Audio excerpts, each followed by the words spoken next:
ಓಂ ಶಾಂತಿ.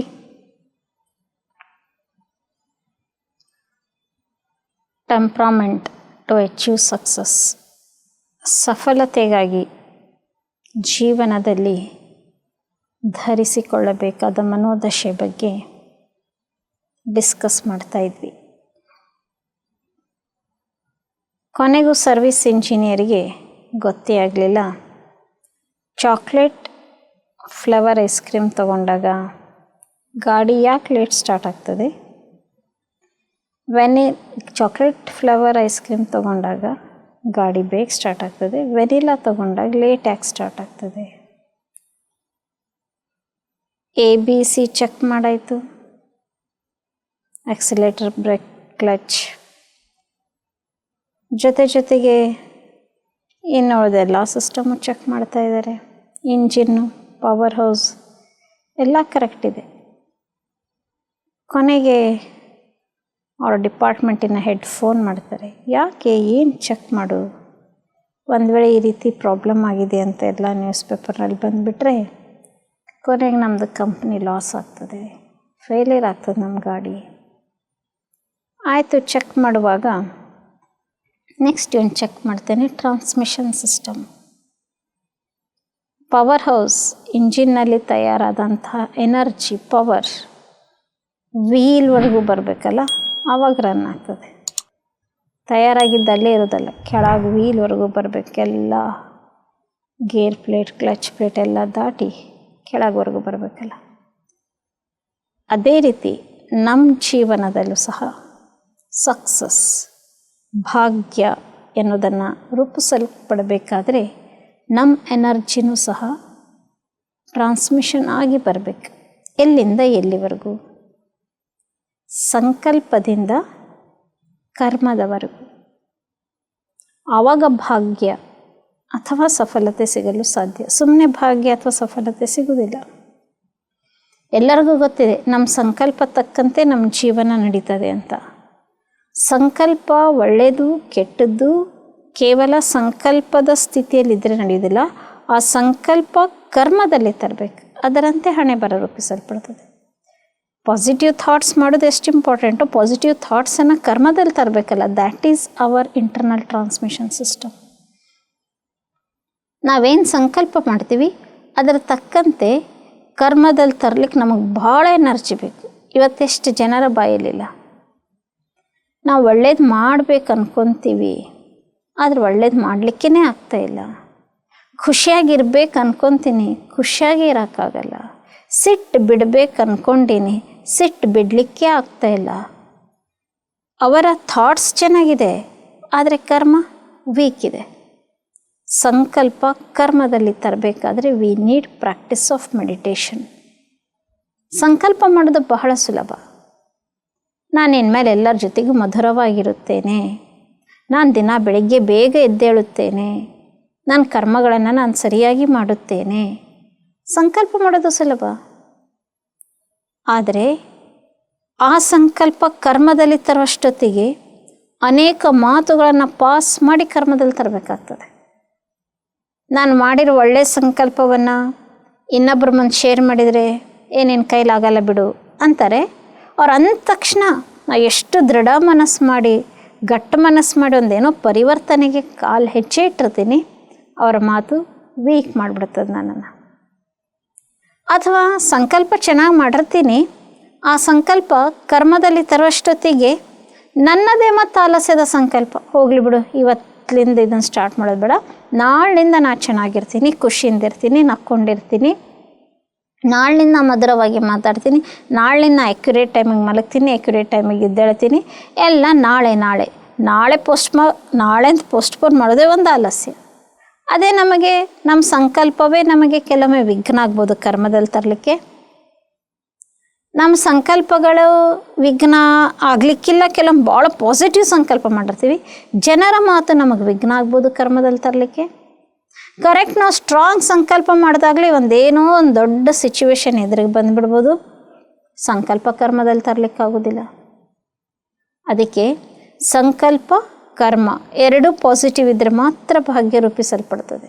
ನೆನ್ಪಿಟ್ಕೊಳ್ಳಿ, ಯಾವ ಕರ್ಮ ಮಾಡಬೇಕು, ಯಾವ ಕರ್ಮದಿಂದ ನನ್ನ ರಕ್ಷಣೆ ಇದೆಯೋ, ಯಾವ ಕರ್ಮದಲ್ಲಿ ನನ್ನ ಉನ್ನತಿ ಇದೆಯೋ, ಯಾವ ಕರ್ಮದಿಂದ ನನಗೆ ಪಾಪ ತಾಗುವುದಿಲ್ಲವೋ ಅಂಥ ಕರ್ಮವನ್ನೇ ಮಾಡುವ ಸಂಕಲ್ಪಿಸಬೇಕು.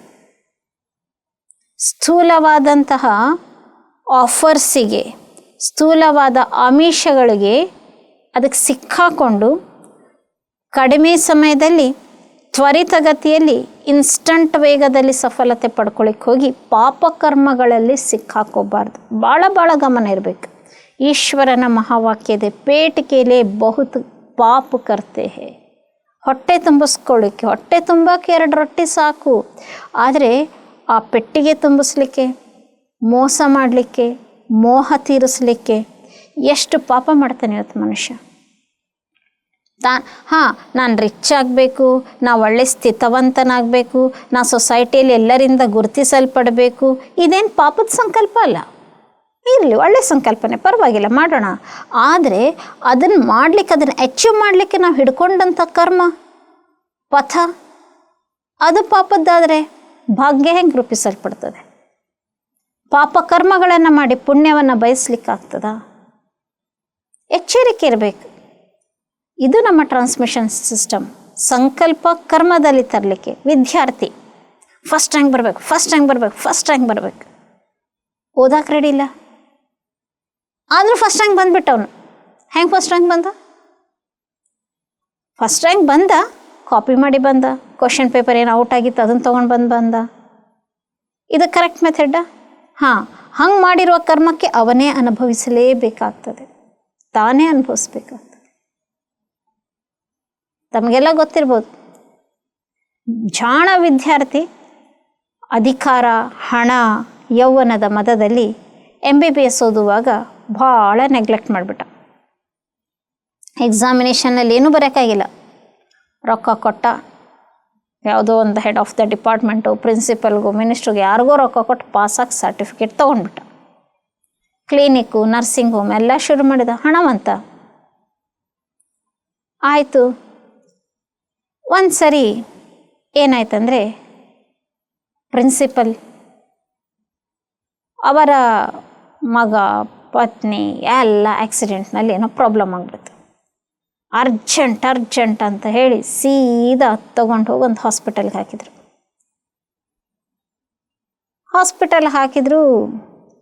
ಆ ಡಾಕ್ಟ್ರು ಓಟಿಗೆ ಹೋಗ್ತಾನೆ. ಯಾವ ಡಾಕ್ಟ್ರ್ ಕಡೆ ಹಾಕ್ಯಾರಂದ್ರೆ ಇದೇ, ಇವನು ರೊಕ್ಕ ಕೊಟ್ಟು ಪಾಸ್ ಮಾಡ್ಯಾನಲ್ಲ, ರೊಕ್ಕ ಕೊಟ್ಟು ಪಾಸ್ ಮಾಡಿದ ಪತ್ನಿ ಮಕ್ಕಳೆಲ್ಲ ಯಾವ ಹಾಸ್ಪಿಟಲ್? ಈ ಡಾಕ್ಟ್ರ್, ಫೇಲಿಯರ್ ಡಾಕ್ಟರ್. ಆಪ್ರೇಷನ್ ಮಾಡೋಕ್ಕಾಗಿಲ್ಲ, ಕೈ ನಡುಕ್ತವೆ, ಪೇಷಂಟ್ನ ಉಳಿಸ್ಲಿಕ್ಕಾಗಲಿಲ್ಲ. ಎಷ್ಟು ಪಾಪಕರ್ಮಕ್ಕೆ ನಾವು ತೆತ್ತಲೇಬೇಕಾಗ್ತದೆ.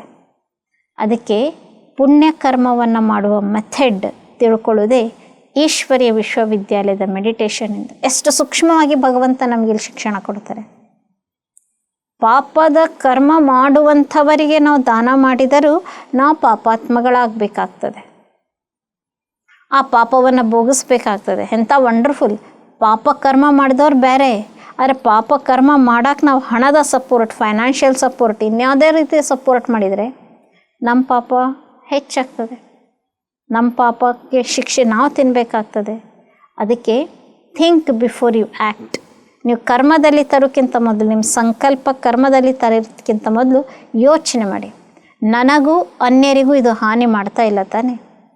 ನಾನು ಭಾಗ್ಯ ಬರ್ಕೊಳ್ಳಿಕ್ಕೆ ಹೋಗಿ, ಹಣ ತುಂಬ್ಕೊಳ್ಳಿಕ್ಕೆ ಹೋಗಿ, ಅಂತಸ್ತು ಪಡೀಲಿಕ್ಕೆ ಹೋಗಿ ನಾನು ದುರ್ಭಾಗ್ಯವನ್ನು, ಪಾಪವನ್ನು ತುಂಬಿಕೊಳ್ತಾ ಇಲ್ಲ ತಾನೆ? ಚೆಕ್ ಮಾಡ್ಕೊಳ್ಳಿ. ಸತ್ಯಪಥ್ಯದಂತೆ ನಡೆಯುವಾಗ ಸಮಾಧಾನತೆ ಇರ್ತದೆ. ನಮಗೆ ಫಲ ಸ್ಲೋ ಸಿಗ್ಬೋದು, ಆದರೆ ಅಸುರಕ್ಷಿತವಲ್ಲ.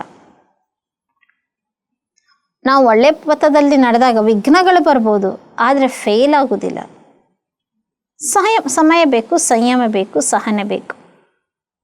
ಆದ್ದರಿಂದ ನಮ್ಮ ಟ್ರಾನ್ಸ್ಮಿಷನ್ ಸಿಸ್ಟಮ್ ಇವತ್ತೆಲ್ಲರೂ ಸಂಕಲ್ಪ ಭಾಳ ಬೆಸ್ಟ್ ಸಂಕಲ್ಪ ಮಾಡ್ತಾರೆ. ಆ ಸಂಕಲ್ಪ ಕರ್ಮದಲ್ಲಿ ತರುವ ಆವೇಗದಲ್ಲಿ, ಉತ್ಸಾಹದಲ್ಲಿ ನೀವು ನೋಡಿರ್ಬೇಕಾದ್ರೆ ಮ್ಯಾಕ್ಸಿಮಮ್ ಈಗಿನ ಯುವ ಜನರು ಎಷ್ಟು ಬೆಸ್ಟ್ ಸಂಕಲ್ಪ ಮಾಡ್ತಾರೆ.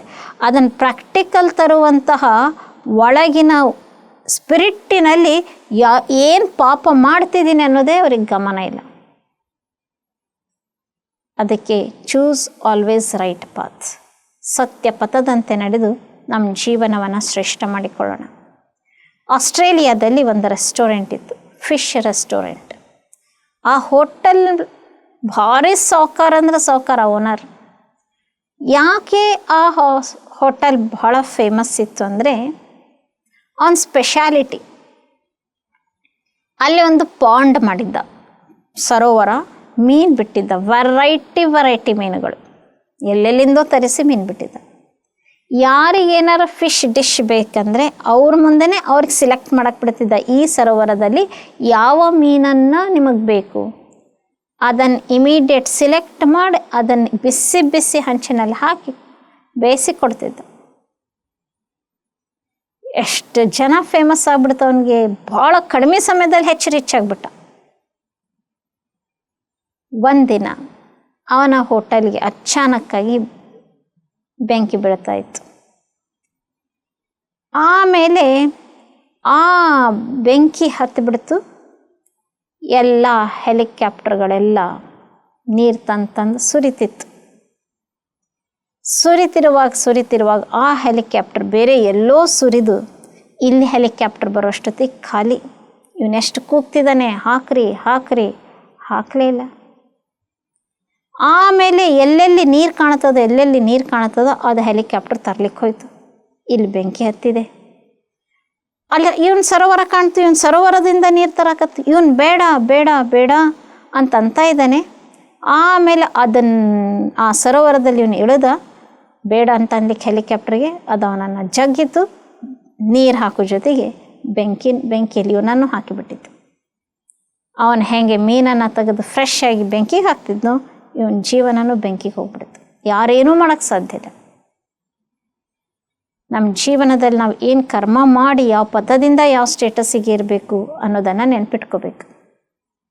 ಈ ರೀತಿ ನಮ್ಮ ಜೀವನದಲ್ಲಿ ಸಂಕಲ್ಪವನ್ನು ಕರ್ಮದಲ್ಲಿ ತರುವಾಗ 3 ಪಾಯಿಂಟ್ ನೆನ್ಪಿಟ್ಕೋಬೇಕು. ನನ್ನ ಸಂಕಲ್ಪದ ಸಾಧನೆಯಲ್ಲಿ ನಾನು ನನ್ನ ಜೀವನದಲ್ಲಿ ಹಾಕಿಕೊಂಡ ಡಿಸಿಪ್ಲಿನ್ಸನ್ನು, ಪ್ರಿನ್ಸಿಪಲ್ಸನ್ನು, ಮರ್ಯಾದೆಗಳನ್ನು ಮೀರಬಾರದು. ಜೀವನದ ನಿಯಮಗಳನ್ನು, ಸಂಯಮಗಳನ್ನು ಮೀರಬಾರದು. ಸಂಕಲ್ಪ ಸಾಧನೆಗಾಗಿ ಡಿಸಿಪ್ಲಿನ್ಸನ್ನು ಬ್ರೇಕ್ ಮಾಡಬಾರದು. ನಿಮಗೆ ಗೊತ್ತಿದೆ, ಸೀತೆ ರಾವಣನಿಗೆ ಭಿಕ್ಷೆ ಹಾಕ್ಲಿಕ್ಕೆ ಹೋದ್ಲು. ತಾನೇ ರೇಖೆ ದಾಟಿ ತಾನೇ 14 ವರ್ಷ ಕಣ್ಣೀರು ಹಾಕಿದ್ಲು. ನಮ್ಮ ಜೀವನದಲ್ಲಷ್ಟೇ, ನಮ್ಮ ಜೀವನಕ್ಕೂ ಮೌಲ್ಯಗಳು ಅನ್ನೋದು ನಮ್ಮ ಪ್ರಿನ್ಸಿಪಲ್ಸ್. ಈ ಮೌಲ್ಯಗಳೆನ್ನುವಂಥ ರೇಖೆಯನ್ನು ದಾಟಿದರೆ ನಾವೇ ಒದ್ದಾಡಬೇಕಾಗ್ತದೆ. ಧರ್ಮೋ ರಕ್ಷತಿ ರಕ್ಷಿತಾಹ. ನಾವು ಒಳ್ಳೆ ಧರ್ಮ ಮೌಲ್ಯಗಳನ್ನು ರಕ್ಷಿಸಿದರೆ ಅದು ನಮ್ಮನ್ನು ರಕ್ಷಿಸ್ತದೆ. ಸೆಕೆಂಡ್, ಸಂಕಲ್ಪ ಸಾಧನೆಯಲ್ಲಿ ನನ್ನ ಸಂಕಲ್ಪ, ನಾನು ಪಾಸಿಟಿವ್ ಸಂಕಲ್ಪನೆ ಮಾಡಿರ್ಬೋದು, ಅದನ್ನು ಸಾಧನೆ ಮಾಡುವಾಗ ವೈರತ್ವ, ದ್ವೇಷ, ಹೊಟ್ಟೆ ಕಿಚ್ಚು, ಜಲಸು, ತಿರಸ್ಕಾರ, ಘೃಣತೆ, ಈರ್ಷ್ಯೆಯನ್ನು ಬೆಳೆಸ್ಕೊಳ್ಬಾರ್ದು. ಅವ್ರು ಯಾಕೆ ನನಗಿಂತ ಮುಂದೆ ಹೋಗ್ತಾರೆ ನೋಡ್ತೀನಿ, ನನ್ನ ಸಂಕಲ್ಪ ಸಾಧನೆಯಲ್ಲಿ ನಾನೇ ಮುಂದೆ, ಅವ್ರು ಹೆಂಗೆ ನನಗಿಂತ ಮುಂದೆ ಹೋಗ್ತಾರೆ, ಇನ್ನೊಬ್ಬರನ್ನ ಜಗ್ಗಿ ಕೆಳಗಿಳಿಸುವ ಸಂಸ್ಕಾರ ನಮ್ಮಲ್ಲಿರಬಾರ್ದು. ಸಂಕಲ್ಪ ಸಾಧನೆ ಮಾಡಾಯಿತು, ಒಳ್ಳೆಯ ಮಾರ್ಗದಿಂದಲೇ ಮಾಡಿದಿರಿ, ಪುಣ್ಯ ಮಾರ್ಗದಿಂದಲೇ ಮಾಡಿರಿ, ಯಾರಿಗೂ ಈರ್ಷ್ಯೆ ದ್ವೇಷ ಕೊಟ್ಟಿಲ್ಲ, ಯಾರಿಗೂ ದುಃಖ ಕೊಟ್ಟಿಲ್ಲ, ಒಳ್ಳೆ ಮಾರ್ಗದಿಂದ ಮಾಡಿದ ಮೇಲೆ ಸಫಲತೆಯ ಶಿಖರ ತಲುಪ್ತೀರಿ.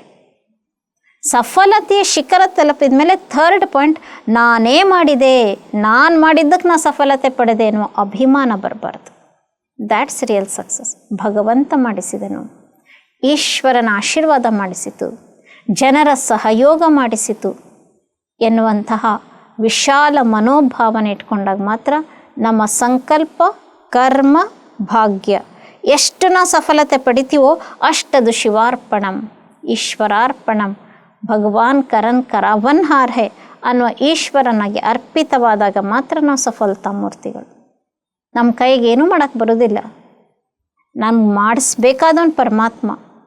ಅದಕ್ಕೋಸ್ಕರ ಪರಮಾತ್ಮನ ಅರ್ಪಣೆಯ ಮಾಡುವಂತಹ ಸಮರ್ಪಿತ ಮಕ್ಕಳೇ ನಿಜವಾಗ್ಲೂ ಸಫಲತಾಪೂರ್ಣರು. ಸೊ ಚೆಕ್ ಮಾಡೋಣ, ನಮ್ಮ ಟ್ರಾನ್ಸ್ಮಿಷನ್ ಸಿಸ್ಟಮ್ ಕರೆಕ್ಟ್ ಇದೆಯಾ? 3 ಸ್ಟೆಪ್ ಕರೆಕ್ಟ್ ಇದೆಯಾ? ಶ್ರೇಷ್ಠ ಸಂಕಲ್ಪ, ಶ್ರೇಷ್ಠ ಕರ್ಮ, ಆಮೇಲೆ ಸಫಲತೆ ಅರ್ಥಾತ್ ಭಾಗ್ಯ. ಸರ್ವಿಸ್ ಇಂಜಿನಿಯರ್ ಚೆಕ್ ಮಾಡ್ತಾನೆ, ಈ ಕಾರಿನ ಟ್ರಾನ್ಸ್ಮಿಷನ್ ಸಿಸ್ಟಮ್ಮು ಕರೆಕ್ಟ್ ಇದೆ, ಆದರೂ ಕಾರ್ ಸ್ಟಾರ್ಟ್ ಆಗೇ ಇಲ್ಲ. ಏನು ಮಾಡೋದು? ಆ ಟ್ರಾನ್ಸ್ಮಿಷನ್ ಸಿಸ್ಟಮ್ ಕರೆಕ್ಟ್ ಇದೆ ಅಂತ ಅವ್ನು ಚೆಕ್ ಮಾಡಿದ. ಈಗ ನಮ್ಮ ಟ್ರಾನ್ಸ್ಮಿಷನ್ ಸಿಸ್ಟಮ್ ಸಂಕಲ್ಪ ಕರ್ಮದಲ್ಲಿ ತರುವಾಗ ಸಿಟ್ಟು ದ್ವೇಷಗಳನ್ನು ಬೆಳೆಸ್ಕೊಳ್ತಿದ್ದೀವಿ ಅಂದರೆ ಮೆಡಿಟೇಷನ್ ಕಲೀರಿ, ಜೀವನ ಪರಿವರ್ತನೆ ಆಗ್ತದೆ. ಧನ್ಯವಾದ. ಓಂ ಶಾಂತಿ.